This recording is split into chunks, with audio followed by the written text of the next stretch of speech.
नमस्कार, city news Muzaffarpur में आप सभी दर्शकों का बहुत बहुत स्वागत है और मैं हूं आपके साथ नीरज श्रीवास्तव। खबरों का सिलसिला शुरू करने से पहले आइए एक नजर डालते हैं दिन भर की खास सुर्खियों पे। हेडलाइंस के प्रायोजक हैं विकास कलेक्शन शोरूम। जिले में पहुंचे पथ निर्माण विभाग के मंत्री नितिन नवीन ने जिला वासियों को दिए कई सौगात। कांटी के शिक्षक का अश्लील ऑडियो वायरल होने के बाद ग्रामीणों ने शिक्षक की जमकर की पिटाई। और गायघाट थाना की पुलिस ने कई जगहों पर छापेमारी कर 1 दर्जन कारोबारी को शराब के साथ किया गिरफ्तार।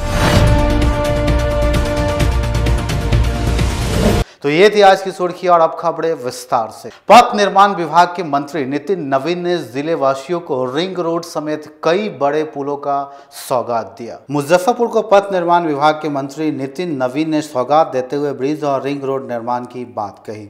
कई वर्षों से औराई प्रखंड की जनता इस आस में थी कि कब ब्रिज का निर्माण होगा और आवागमन का साधन बनेगा। जिले में शनिवार को मंत्री ने समीक्षा की। इस दौरान भूमि सुधार एवं राजस्व मंत्री रामसूरत राय और बीजेपी जिलाध्यक्ष रंजन कुमार मौजूद रहे। पथ निर्माण विभाग के अधिकारियों के साथ बैठक की, कई बिंदुओं पर समीक्षा भी हुई। इसके बाद उन्होंने मीडिया से बात करते हुए कहा कि औराई प्रखंड स्थित अतरार में बभनगामा तक ब्रिज का निर्माण किया जाएगा। इसके अलावा मुजफ्फरपुर का अपना रिंग रोड हो, इस पर भी विचार हुआ। कांटी बखरी दिघरा होते हुए NH 57 तक रिंग रोड बनेगा। इसका DPR तैयार कर केंद्र को प्रस्ताव भेजा जा रहा है। इसके साथ जगन्नाथ मिश्रा पथ में ब्रिज को लेकर जो पेच फंसा हुआ था उसे भी क्लियर किया जा रहा है। भूमि अधिग्रहण की समस्या के कारण निर्माण कार्य अटका हुआ था, इस बिंदु पर चर्चा हुई।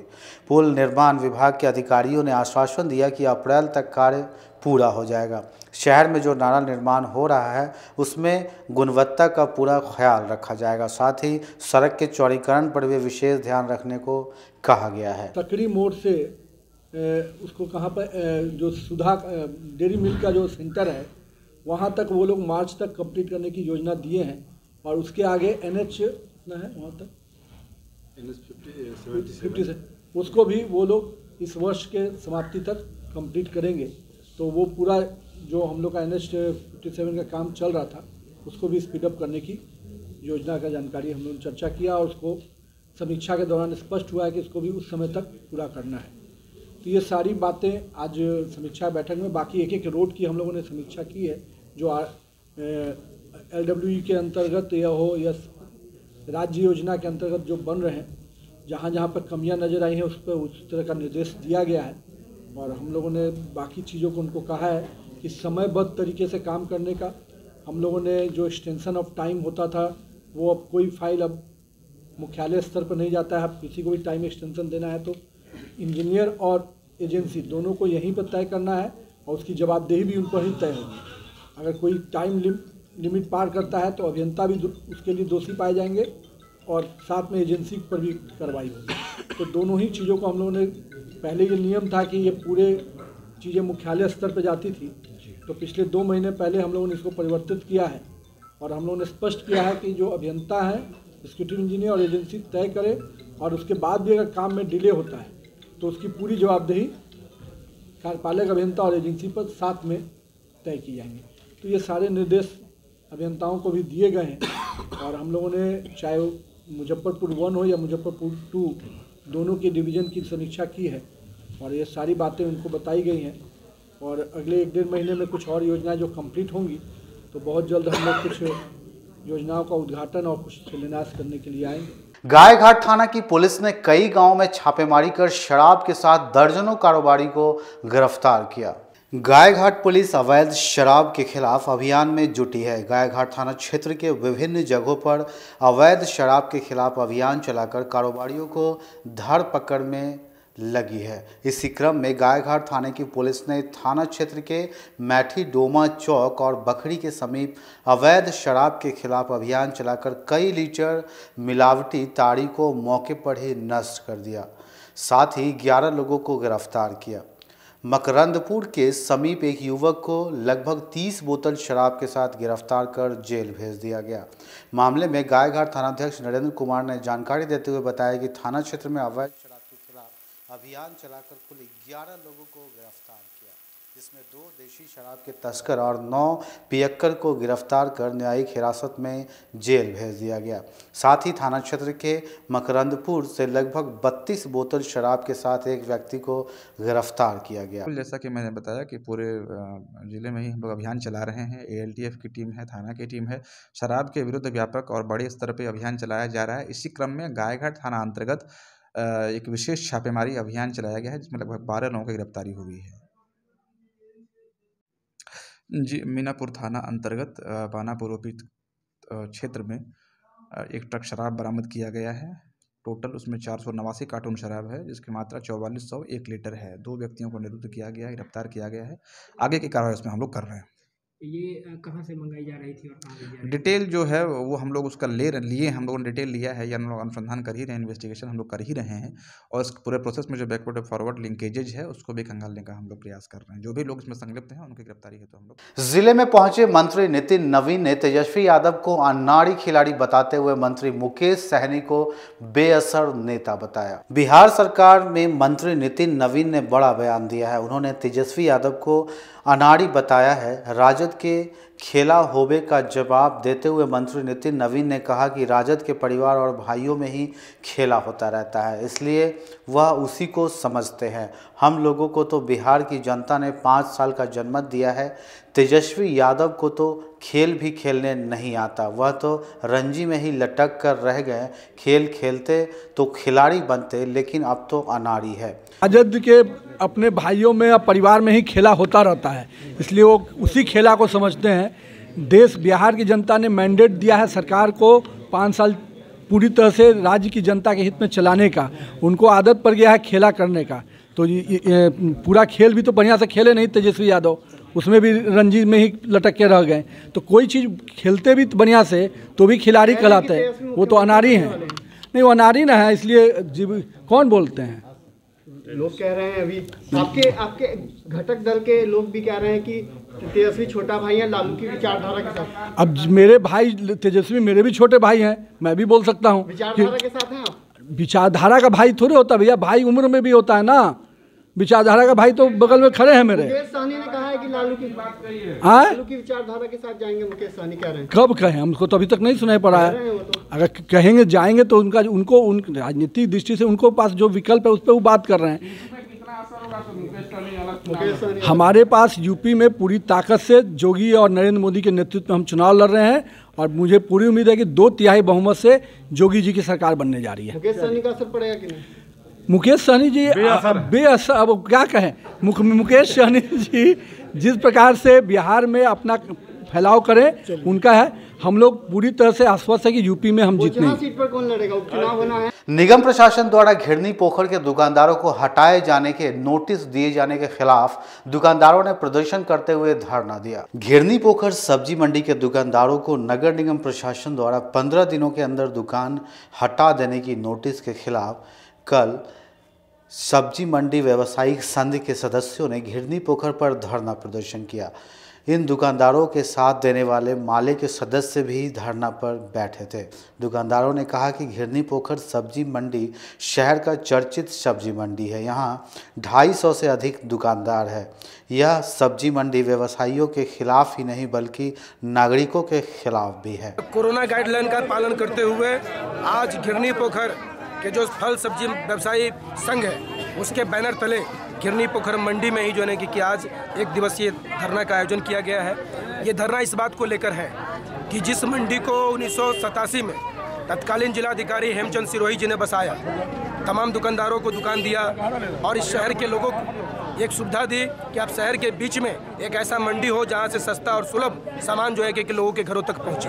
और कितने ही लोगों, पता नहीं इस शहर के अंदर में कितने ही लोगों का शादी से लेकर श्राद्ध तक का जो मतलब जिसमें क्रिया होता है, ये सारा काम इस घिरनी पोखर सब्जी मंडी से होता है ये, और ये शहर के बीच में है। ये आज स्मार्ट सिटी के नाम पर, जल जीवन हरियाली के नाम पर नगर आयुक्त महोदय के द्वारा लगातार इस शहर के अंदर में लगातार, मतलब मैं एक जगह नहीं बल्कि कई जगहों पर मैं देख रहा हूँ कि लगातार वो नोटिस पे नोटिस जारी कर रहे हैं कि 15 दिनों के अंदर आप खाली कर दीजिए, नहीं तो उसके बाद हम खाली करवाएंगे।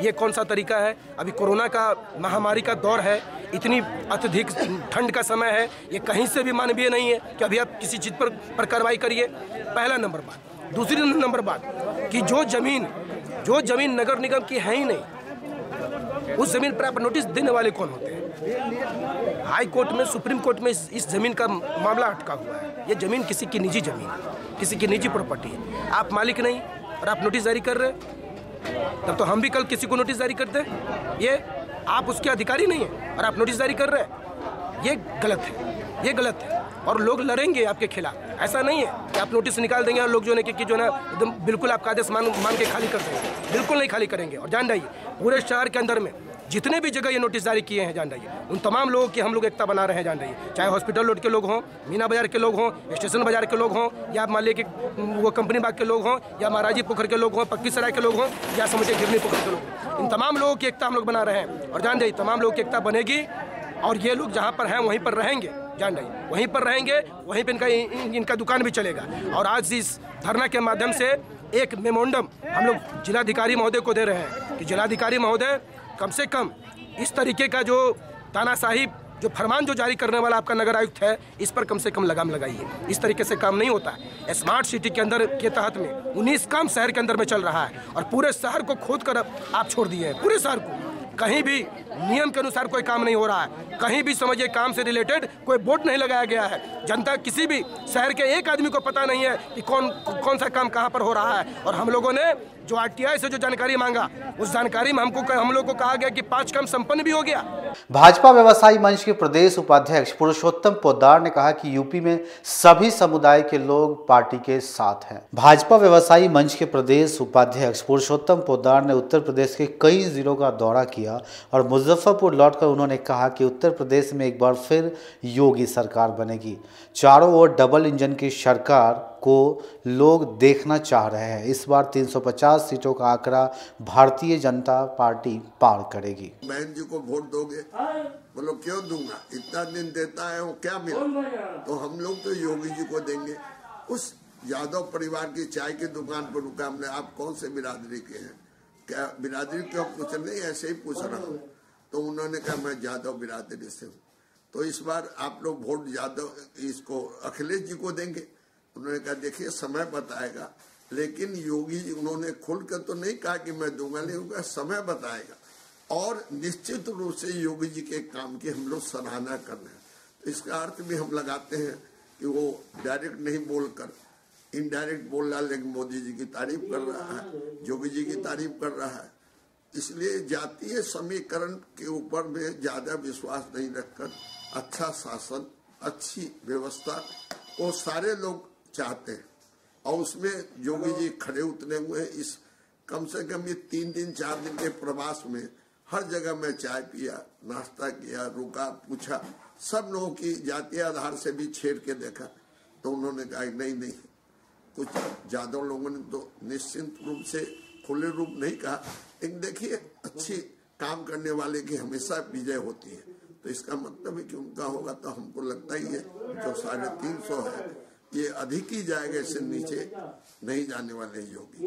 कहाँ भ्रमण किए? मैं देवरिया, गोरखपुर, अयोध्या और बनारस के बीच में जो गांव पड़े वहाँ रुक के चाय की दुकान, पान की दुकानों पर मैं रुका, चाय पिया, नाश्ता किया। व्यू यही था कि क्या होने वाला, ये जानने की जिज्ञासा थी। लेकिन जान के बड़ी खुशी हुई कि नहीं, मोदी जी और योगी जी की जो जोड़ी है डबल इंजन की, ये निश्चित रूप से यूपी में अपना झंडा लहराएगी। सिटी न्यूज में फिलहाल वक्त हो चला एक छोटे से ब्रेक का, तो फौरन मिलते हैं, कहीं मत जाइए, बने रहिए सिटी न्यूज के साथ। घर की खूबसूरती और बढ़ जाती है जब 4 दीवारों के साथ फर्श भी खूबसूरत हो। आपके फ्लोर के टाइल्स, मार्बल की खूबसूरती और क्वालिटी, ये सभी इंश्योर करेंगे माँ Bhavani group of companies, authorised dealer of Kajaria. देश की मिट्टी से बनी टाइल से देश को बनाते हैं। Johnson, orient bell and all kinds of Indian imported granite and marble. Maa Bhavani group of companies, मतलब a complete floor solution. New 0 mile, Dadar road, Muzaffarpur. अब आ गया है आपके अपने शहर में उत्तर बिहार का पहला नीलकमल एक्सक्लूसिव शोरूम। नीलकमल इंडिया की फेवरेट फर्नीचर ब्रांड है। इस कंपनी के सभी रेंज एक ही छत के नीचे आपको मिलेगी। होम फर्नीचर, ऑफिस फर्नीचर की सभी रेंज यहाँ पे उपलब्ध है। कंपनी का एक्सक्लूसिव शोरूम होने के कारण 40% तक की विशेष छूट यहाँ मिल रही है। इसके अलावा 0% इंटरेस्ट के साथ बैंक से फाइनेंसिंग की भी सुविधा उपलब्ध है। तो देर मत कीजिए, एक बार हमारे यहाँ अवश्य पधारें। हमारा पता है Mithanpura, Narayanpur road, opposite to Vaishali management college और हमारा कॉन्टैक्ट नंबर है 9334900888 और 7004320380। नॉर्थ बिहार का पहला एक्सक्लूसिव शोरूम मुजफ्फरपुर में यूए एसोसिएट के सौजन्य से नीलकमल का एक्सक्लूसिव शोरूम खुला है। और आप लोगों से यही भी निवेदन है कि एक बार इस शोरूम में आइए और इसके विस्तृत रेंज को देखिए, जो कि एक अच्छे रेंज के साथ एक अच्छी कीमत के साथ आपको मिलेगा। तो एक बार हम लोगों को आप सेवा करने का मौका दें। फैशन की दुनिया में कदम से कदम मिलाकर चलना चाहते हैं, वो भी कम बजट में, तो एक बार जरूर जाएं मोतीझील पूजा बाजार स्थित विकास कलेक्शन शोरूम में। यहाँ रिमन, पार्क, यूएस पोलो, मुफ्ती शर्ट, ब्लैकबेरी के एक्सक्लूसिव रेंज उपलब्ध हैं। इसके अलावा सियाराम के कोट पैंट, ब्लेजर और शेरवानी भी उपलब्ध है। सभी ब्रांड में 1 पीस के खरीद पर 20% तथा 2 पीस के खरीद पर 30% की विशेष छूट दी गई है। तो हमारे यहाँ एक बार अवश्य पधारें। हमारा पता है विकास कलेक्शन, बीबी कॉलेज स्कूल के अपोजिट पूजा बाजार, मोतीझील। हमारा संपर्क नंबर है 9835104722। हाँ, पहले आप लोग का नमस्कार। मेरे यहाँ विकास गारमेंट जो पूजा मार्केट मोतीझील में है, लगन के शुभ अवसर के लिए कोट पैंट, ब्लेजर, विंटर के जैकेट, स्वेटर, मतलब सब चीज़, शेरवानी, अंडर गारमेंट, सारे सब ब्रांड में, टी शर्ट भी सब वो है। और राउंड में टी शर्ट है, गोल गला में टी शर्ट है, सभी तरह का ब्रांड है। और सबसे अच्छा ये है कि हम कर देते रहते हैं। अभी मोस्टली पानी टंकी स्थित वीवो एक्सक्लूसिव शोरूम में त्योहार के मौके पर मोबाइल की खरीदारी करने पर एक से बढ़कर एक उपहार दिए जाने की व्यवस्था है। 10 से 15 हजार की खरीदारी पर मेटल ईयरफोन, 15 से 25 हजार की खरीदारी पर वीवो बैग और 25 हजार से ऊपर की खरीदारी पर हेल्थ बॉन्ड दी जाएगी। तो एक बार हमारे यहाँ अवश्य पधारें। वीवो एक्सक्लूसिव शोरूम, पानी टंकी चौक। जो फिनांस की सुविधा में जेस्ट मनी भी फिनांस करती है। एक अच्छी बात यह है कि इंडिया के नागरिक होने के नाते आपको कहीं के भी नागरिक हैं, आपको यहाँ भी फिनांस मिलेगा जेस्ट मनी के माध्यम से। ये एक बेहतर बात है। अगर आप कहीं के भी रहने वाले और मुजफ्फरपुर में आप मोबाइल खरीदना चाहते हैं, आपके पास आधार या डॉक्यूमेंट दूसरे जगह का है, फिर भी हमारे यहाँ आपको जेस्ट मनी के माध्यम से आपको फिनांस की सुविधा मिलेगी। पहले ये सुविधा नहीं थी और बहुत जगहों पर ये सुविधा अभी भी नहीं है। ये हमारे शोरूम में आपको मिल पाएगा। ब्रेक के बाद एक बार फिर से आपका स्वागत है। तो आइए बढ़ते हैं अगले खबरों की ओर। कांटी के एक स्कूल के शिक्षक का अश्लील ऑडियो वायरल होने के बाद ग्रामीणों ने शिक्षक को बंधक बनाकर जमकर पिटाई की। जिले के कांटी प्रखंड स्थित एक स्कूल के शिक्षक पर ग्रामीणों का आक्रोश फूट पड़ा। उसकी जमकर पिटाई करने के बाद उसे बंधक बना लिया गया। दरअसल मामला एक छात्रा से अश्लील बात करने का ऑडियो वायरल होने का था। आरोपी शिक्षक कृष्ण कुमार को ग्रामीणों ने बंधक बना लिया। सूचना मिलने पर कई संगठन के कार्यकर्ता मौके पर पहुंच गए। नारी शक्ति की प्रदेश अध्यक्ष सुषमा भारती ने कड़ी कार्रवाई की मांग की। बंधक बनाए जाने के बाद आरोपी ने अपनी गलती स्वीकार की और माफ़ी मांगने लगा, लेकिन ग्रामीणों का आक्रोश बढ़ता ही जा रहा था। छात्रा उसी स्कूल और उसी गांव की रहने वाली थी। भारी हंगामा होने लगा, जिसकी सूचना पर कांटी पुलिस मौके पर पहुंची। आरोपी शिक्षक को हिरासत में लिया गया। उससे पूछताछ कर आगे की कार्रवाई की जा रही है। थानेदार रणधीर कुमार ने कहा कि परिजन जो आवेदन देंगे उसी आधार पर कार्रवाई की जाएगी। बताया गया कि छात्रा उसी स्कूल में पढ़ती है जिसमें आरोपी शिक्षक है। शनिवार को छात्रा के साथ अश्लील बात करते हुए उसका एक ऑडियो वायरल हुआ, जिसमें वह छात्रा से अतरंगी बातें कर रहा है। हालांकि छात्रा भी उसकी बातों का जवाब दे रही थी। पहले तो दोनों के बीच प्रैक्टिकल का कॉपी जमा करने की बात हुई। शिक्षक ने कहा कि तुम पहले बोलती तो आज हम छुट्टी पर नहीं जाते, तुमको आज स्कूल आना था तो बोलना चाहिए था। जब भी आना हो आ जाओ, हमारा मन भी था स्कूल आने का, लेकिन तुमने सब गड़बड़ कर दिया। इसके बाद जब वो अश्लील बात करने लगा तो वह अंत में गुस्से में आकर बोलने लगे कि फ़ोन काट देंगे। इसके बाद कॉल काट भी दिया। ऑडियो वायरल होने के बाद ही सैकड़ों ग्रामीणों ने स्कूल का घेराव कर लिया, जमकर हंगामा और नारेबाजी करने लगे। आरोपी शिक्षक की तुरंत बर्खास्त करने की मांग करने लगे। कड़ी मशक्कत के बाद पुलिस उसे वहां से निकाल कर ले गई। ये अभी शिक्षा जो नीतीश बाबू की जो शिक्षा चल रही है, यह काटी प्रखंड में सबसे ऊंचा भ्रष्टाचार में चल रही है और इस पर आज तक कोई पदाधिकारी भी या वो हमारे एसडीओ साहब हो या बीडीओ साहब हो या कोई भी बड़ी पदाधिकारी शिक्षा विभाग पर आवाज नहीं उठाता है। युवा क्रांतिकारी यह चेतावनी देता है शिक्षा विभाग को। ऑडियो में क्या चीज, ऑडियो में अभी अभद्र बात की प्रयोग किया गया, जो मीडिया में भी इस वीडियो को दिया गया है, ऑडियो को दिया गया है। और यह समाज सेवी युवा संघर्ष शक्ति क्या कार्रवाई चाह रहे हैं आप लोग? कार्रवाई की उस मास्टर को यहाँ से डिसमिस करके और उसे कानूनी सजा दिया जाए। साहू पोखर स्थित राम जानकी मंदिर में कोरोना की समाप्ति को लेकर अखंड ज्योति मंगल पाठ का आयोजन किया गया। साहू पोखर राम जानकी मंदिर परिसर अखंड भारत पुरोहित महासभा के द्वारा कोरोना रूपी राक्षस से निजात पाने के लिए जगत कल्याण की मनसा से संकट मोचन का पाठ, हनुमान चालीसा का पाठ एवं पंचांग वितरण का आयोजन किया गया। यह आयोजन लगभग 11 वर्षों से किया जा रहा है। वहीं सभा की अध्यक्षता आचार्य अरुण झा ने कहा कि राम जानकी मंदिर में विधिवत पूजन के साथ हनुमान चालीसा का पाठ एवं पंचांग वितरण का आयोजन किया गया। आज अखंड भारत पुरोहित महासभा के द्वारा जन कल्याण के लिए, जगत कल्याण के लिए संकट मोचन का पाठ, हनुमान चालीसा का पाठ किया गया। साथ ही 51 पंचांग का वितरण किया गया ब्राह्मणों के बीच और यह 11 वर्षों से हम लगातार करते हुए सभा के द्वारा करते हुए आ रहे हैं और आगे भी निरंतर यह हम लोग करते रहेंगे, जिसमें हमारे संजय तिवारी जी हैं, अमित तिवारी जी हैं, अजय झा जी भी हैं, हमारे और भी साथी हैं जो हम लोग मिल करके यह आयोजन लगातार हर वर्ष करते रहते हैं। परिवार नियोजन पखवाड़ा को लेकर सदर अस्पताल परिसर से सभी प्रखंडों के लिए प्रचार रथ को सिविल सर्जन ने हरी झंडी दिखाकर रवाना किया। जिला में परिवार नियोजन पखवाड़ा मनाया जा रहा है जो 5 दिनों तक चलेगा। इसी पखवाड़ा के तहत जिला के सभी प्रखंडों में जागरूकता के लिए सदर अस्पताल से 16 प्रचार रथ को civil surgeon doctor Vinay Kumar Sharma ने हरी झंडी दिखाकर रवाना किया। Civil surgeon doctor Vinay Kumar Sharma ने कहा कि शादी के 2 वर्षों के बाद ही बच्चे होने चाहिए, साथ ही 2 बच्चों के बीच 3 वर्ष का अंतराल होना चाहिए। परिवार नियोजन पखवाड़ा 17 जनवरी से शुरू हुआ है जो 31 जनवरी तक चलेगा। इस कार्यक्रम में उनके साथ डीपीएम डॉक्टर बीपी वर्मा समेत स्वास्थ्य विभाग के अन्य अधिकारी उपस्थित थे।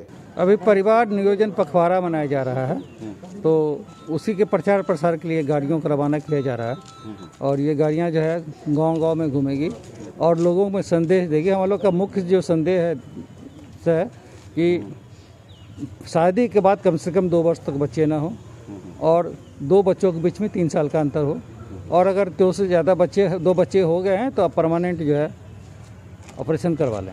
अस्थायी विधि है जिसके लिए ट्यूबेक्टोमी है या वैसेक्टोमी है, वो सारा विधि है, सारा चीज़ उपलब्ध है पीएचसी में। और हमारे पास अब कई तरह के जो है संसाधन है परिवार नियोजन का। हम जिसको कहते हैं कि एक ब्रॉड एम्ब्रेला हम लोग दे रहे हैं लोगों के सामने कि आप टेम्पोररी मेथड में कंडोम यूज कर सकते हैं, मालायन की गोली यूज कर सकते हैं, छाया गोली यूज कर सकते हैं, अंतरा इंजेक्शन 3 महीने प्रत्येक 3 महीने पर दिया जाता है, उसके बाद कॉपर्टी है। तो कई तरह की चीज़ें हैं और इमरजेंसी कंट्रासेप्टिव भी है। तो कई तरह की चीज़ें हैं जिसके द्वारा जो है 2 बच्चों के बीच में गैप रखा जा सकता है या अनवांटेड प्रेगनेंसी को रोका जा सकता है। कितने संख्या में सर ये भेजा जा रहा है कि किन ब्लॉक में? 16 ब्लॉक में ये जाएगी और हर प्रखंड ये अभी 5 दिनों तक प्रचार करेगी। जी जी। सरकार की तरफ से कोई योजना है जिस उसका लाभ मिलना है, जो भी ये लाभ लेते हैं इसका? देखिए अस्थाई मेथड जो है, अस्थाई मेथड में जो है आपका लाभार्थी को जो है महिला को 2000 रुपया ऑपरेशन में और पुरुष नसबंदी में 3000 रुपये दिए जाते हैं। आज की खबरों में फिलहाल इतना ही, तो कल फिर मिलेंगे कुछ नई खबरों के साथ। तब तक के लिए इजाजत दीजिए हमारी न्यूज़ टीम को। नमस्कार।